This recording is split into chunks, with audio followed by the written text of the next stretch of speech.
For centuries, Rome has been remembered as the ultimate symbol of power, discipline, and civilization.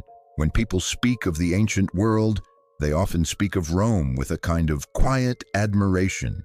The empire of marble forums, unstoppable legions, and laws that would shape the foundations of the modern world. We are taught to respect its engineering, to study its military brilliance, and to view its expansion as the natural rise of an extraordinary civilization. But history, as always, tells two stories. One is carved in stone and repeated in textbooks. The other lives in the shadows, quieter, darker, and far more uncomfortable. Because behind the shining image of Roman greatness stood a society that normalized brutality with chilling efficiency. This was not merely an empire that conquered land. It was an empire that mastered the psychology of control. In Rome, death could become public entertainment. Mercy could be interpreted as weakness. And obedience, absolute, unquestioned obedience, was often valued more than human life itself. The Roman system did not emerge by accident. It was built deliberately, layer by layer, through culture, politics, and fear. The arenas, the triumphs, the punishments, the spectacles, all of them served a purpose far beyond what appeared on the surface. They trained the population. They shaped behavior. They taught millions of people what power looked like and what happened to those who stood against it. And perhaps the most unsettling truth is this: when Rome finally fell, many of its darkest psychological mechanisms did not vanish with it. They adapted. They resurfaced. They quietly embedded themselves into later systems of power across history, which forces us to ask an uncomfortable question. When we admire Rome, what exactly are we admiring? The architecture, the order, the strength, or the system that proved how far a civilization could go when efficiency began to outweigh empathy? Tonight, we are not looking at the Rome of polished legends and heroic myths. We are looking beneath the marble surface into the mindset that helped build one of the most formidable empires the world has ever seen. Because to truly understand Rome's rise, we must confront the darker traits that made such power possible in the first place. Fact 1. When death became entertainment. One of the darkest traits of Roman society was not simply that violence existed, but that it was celebrated, organized, and turned into mass entertainment. In the heart of Rome, thousands of citizens would gather inside massive arenas like the Colosseum, not to witness sport as we understand it today, but to watch men fight, bleed, and often die for public amusement. These were the gladiatorial games, and they were not rare events. They were frequent state-sponsored spectacles designed to captivate the population. Gladiators were usually slaves, prisoners of war, or condemned criminals, trained to fight in brutal conditions where survival depended on skill, endurance, and sometimes pure luck. But what makes this truly unsettling is not only the violence itself, it is the emotional normalization that surrounded it. Crowds cheered, senators attended, emperors used the games to gain popularity. Over time, repeated exposure to public killing began to reshape what society considered acceptable. Violence became ritualized, death became theatrical, and empathy, slowly but surely, was pushed further into the background. The arena was more than entertainment. It was psychological conditioning. It reminded the population who held power. It demonstrated the consequences of weakness. And it transformed human suffering into a shared public experience. This does not mean every Roman was cruel, nor that the entire civilization can be reduced to bloodlust. But the cultural acceptance of gladiatorial death reveals something deeply important about the Roman mindset. When a society repeatedly consumes violence as spectacle, the line between necessity and cruelty begins to blur, and in Rome, that line was often almost invisible. Fact 2, when individual life meant little. Another deeply troubling trait within Roman society was the quiet but powerful devaluation of individual human life when it conflicted with the needs of the state.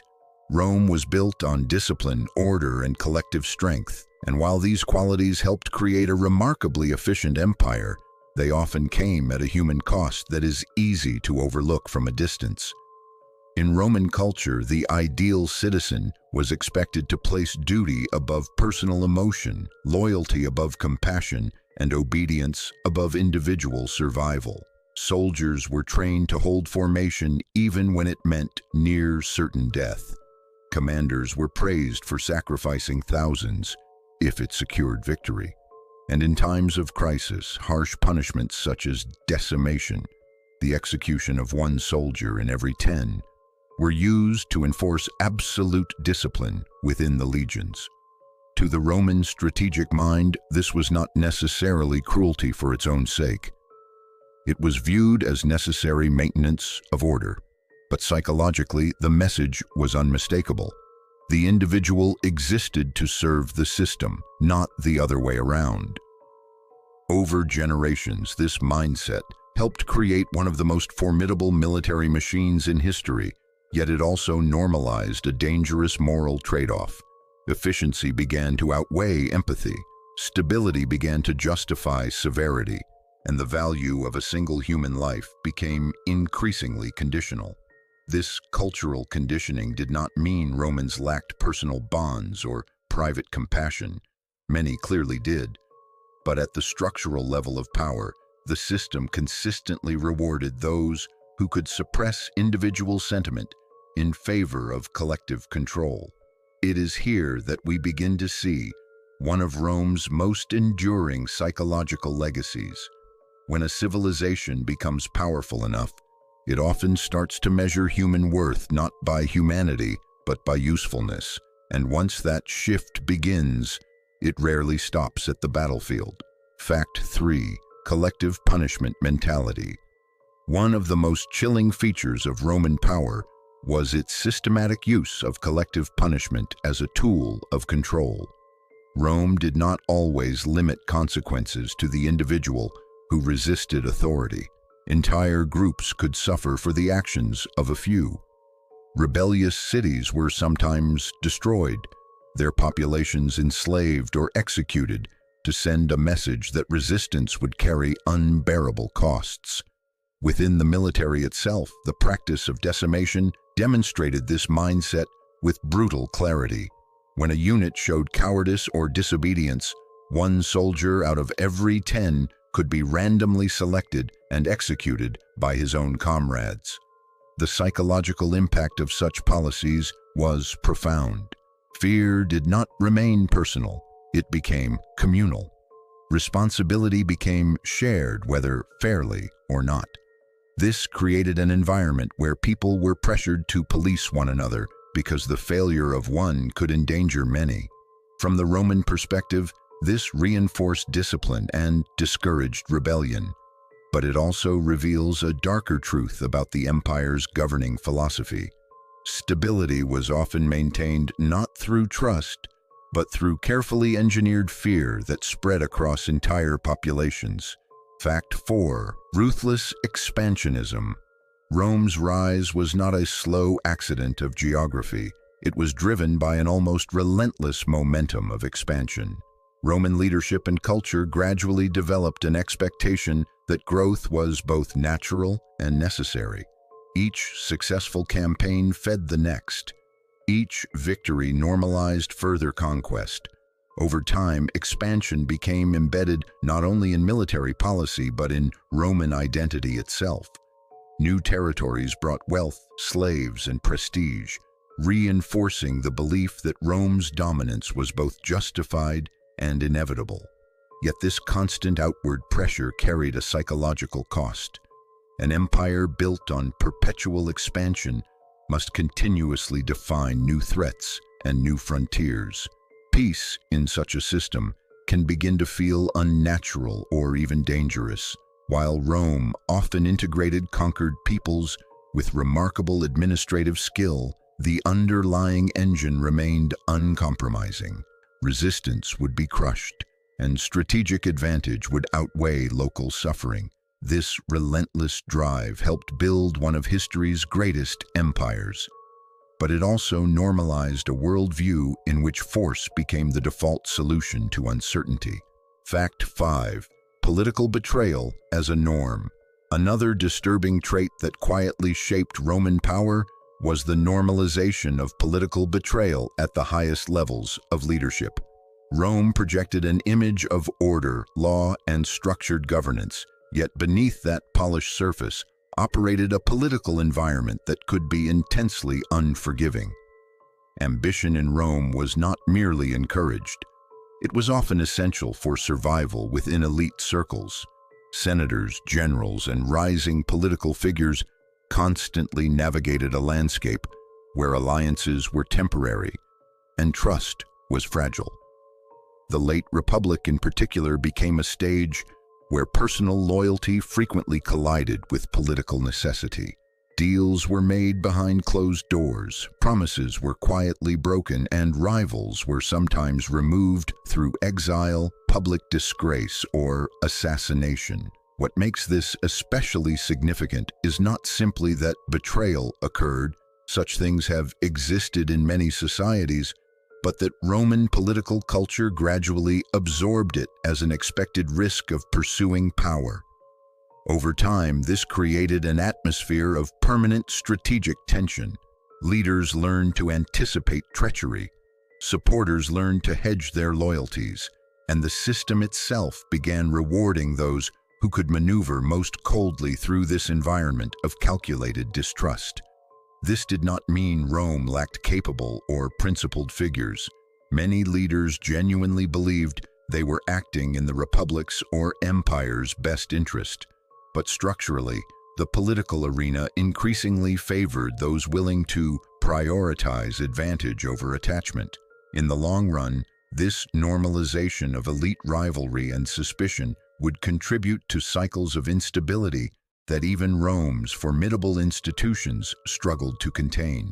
Fact 6. Dehumanization of enemies. As Rome expanded across the Mediterranean world, it developed a powerful psychological habit that many large empires eventually adopt: the gradual dehumanization of external enemies. Roman military success depended not only on discipline and engineering, but also on the ability to maintain emotional distance from those they fought. In official rhetoric, conquered peoples were often framed primarily as threats to order, obstacles to stability, or subjects to be pacified. This framing made sustained military campaigns psychologically easier to justify to both soldiers and civilians. Once an opponent is viewed less as a community of individuals and more as a problem to be solved, the moral barriers to harsh action begin to weaken. Roman commanders could be pragmatic administrators after conquest, and in many cases, Rome integrated defeated populations with notable sophistication. However, during active resistance, the empire could respond with overwhelming severity, designed to deter future uprisings. The deeper issue here is psychological conditioning. Over generations, repeated exposure to narratives of Roman superiority and external barbarism helped reinforce an us versus them worldview. Such thinking is not unique to Rome, but within the Roman system, it became a highly effective tool of expansion. It allowed ordinary citizens to support distant wars and helped soldiers maintain cohesion under extreme conditions. Yet it also illustrates a recurring pattern in powerful states. When enemies are consistently framed as less fully human, the range of acceptable actions quietly expands. Fact 7. Obsession with power and glory. Roman culture placed enormous symbolic weight on honor, reputation, and public recognition, particularly among the elite. Military triumphs, public monuments, and political advancement were deeply intertwined with personal legacy. For ambitious Romans, especially within the upper classes, achieving lasting glory was not simply vanity. It was a central measure of success. Victorious generals celebrated triumphs through the streets of Rome, their achievements immortalized in stone inscriptions and public memory. This cultural emphasis created powerful incentives. Success in war or politics could elevate a family's status for generations. Failure, however, could mean obscurity or disgrace. Over time, the pursuit of glory became woven into the competitive fabric of Roman leadership. Many decisions were undoubtedly strategic and carefully calculated, yet the cultural reward structure consistently elevated bold, visible success. The psychological danger in such a system is subtle but important. When prestige and survival become tightly linked, leaders may feel increasing pressure to pursue decisive victories rather than cautious restraint. Rome's expansion benefited enormously from this drive, but it also contributed to internal rivalries and escalating ambitions that the republican system eventually struggled to balance. The Roman world admired strength, but that admiration sometimes pushed its leaders toward ever greater risks. Fact 8. Public fear as a control tool. Rome understood something that many later states would rediscover. Fear, when carefully managed, can be a remarkably efficient instrument of governance. The empire did not rely on terror alone. It also used law, infrastructure, and incentives, but visible punishment played a clear role in maintaining order. Crucifixions along major roads, harsh military discipline, and highly publicized consequences for rebellion all served as powerful deterrents. These actions were rarely random. They were meant to be seen. The psychological message was direct and widely understood. Order would be preserved, and challenges to authority would carry severe consequences. From a purely administrative perspective, such measures could produce stability across vast territories with relatively limited manpower. Yet the long-term cultural effect is more complex. When populations repeatedly witness extreme punishment as a normal function of authority, fear can become embedded in the social environment. Compliance increases, but so can quiet resentment beneath the surface. Rome managed this balance for centuries with remarkable skill, but the reliance on visible severity reveals an important aspect of imperial psychology. Power was not only exercised, it was carefully performed. Fact 9. Social hierarchy extremes. Roman society was highly structured, and while this organization contributed to administrative efficiency, it also produced stark social divisions. Status in Rome carried enormous legal and economic consequences. Patricians, equestrians, plebeians, freedmen, and slaves occupied clearly defined positions within the social order. Mobility was possible in some cases, but the hierarchy remained deeply influential in daily life. Slavery in particular formed a foundational component of the Roman economy, supplying labor across agriculture, households, mines, and large estates. Many Romans likely viewed this system as a normal feature of the ancient world, and in many ways it was. But its scale and integration into Roman prosperity cannot be ignored. The psychological effect of such rigid stratification is significant. When large populations grow accustomed to sharp inequalities, social expectations begin to harden around them. Privilege can feel natural to those who benefit from it, while subordination can become normalized among those born into it. Rome's hierarchy helped maintain order across a massive empire, yet it also institutionalized a worldview in which human value was often closely tied to status and function. Fact 10. Normalization of violence. Perhaps the most profound and far-reaching trait underlying Roman power was the gradual normalization of violence across multiple layers of society. This did not mean Rome was uniquely violent compared to every other ancient civilization. The ancient world as a whole was harsh, but Rome's scale, organization, and cultural reinforcement of force gave violence a particularly structured role. Military conquest, public executions, gladiatorial games, and harsh disciplinary systems all existed within a broader cultural framework that treated force as an expected instrument of order. Over time, repeated exposure can change perception. What once shocks can begin to feel routine. What once feels extreme can slowly become acceptable under the right conditions. Rome's success depended heavily on its ability to apply force decisively and consistently, and in many ways this effectiveness became part of its identity. Yet the deeper lesson is psychological rather than purely historical. When any powerful system repeatedly rewards outcomes achieved through controlled violence, societies can gradually adjust their moral thresholds without fully noticing the shift. Rome mastered this balance for centuries, but the very mechanisms that made it formidable also reveal the uncomfortable truth at the heart of many great powers. Strength, when left unchecked by restraint, has a tendency to redefine what a civilization is willing to tolerate. History remembers power, but it never forgets the truth. Rome was only one chapter in a much longer story. If you want to see what history really hides, stay with us. Subscribe to The Enigmatic Veil for more.